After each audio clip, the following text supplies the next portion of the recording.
अस्सलामुअलैकुम my YouTube family, सब कैसे हैं। मैं बिल्कुल ठीक हूँ, लेकिन बस थोड़ी थोड़ी तबीयत ख़राब है। आजकल बारिशों का मौसम चल रहा है, सीज़न चेंज हुआ है, तो बच्चे भी बीमार हो रहे हैं और बड़े भी बीमार हो रहे हैं। तो हम लोग एक कहवा बनाते हैं मुलेठी का और सब्ज़ पत्ती का। तो मैंने सोचा क्यों ना आपके साथ भी शेयर करूँ। तो उसके लिए मैंने 2 कप पानी ले लिया है। मैंने सोचा कि आप लोगों को भी फ़ायदा मिलना चाहिए।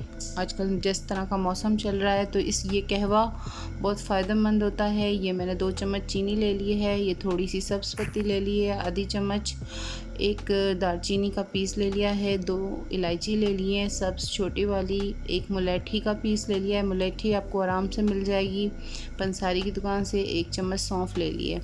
इन सब चीज़ों को पानी में डाल के हम इसको इतना काढ़ेंगे कि ये मतलब आधा कप इसका जल जाए और 1.5 कप इसका रह जाए। इसको इतना पका के मतलब इतना रिड्यूस कर देंगे, 1.5 कप रह जाएगा।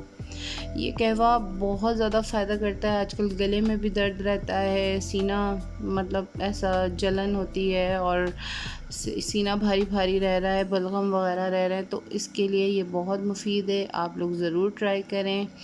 इस कहवे का बहुत फ़ायदा है। इसको पीने से सीने में जो बलगम, जकड़न, ये सारी चीज़ें ख़त्म हो जाएंगी और आप लोगों को बहुत फ़ायदा होगा। इसको ज़रूर ट्राई कीजिएगा और मुझे फ़ीडबैक दीजिएगा। अल्लाह हाफ़िज़।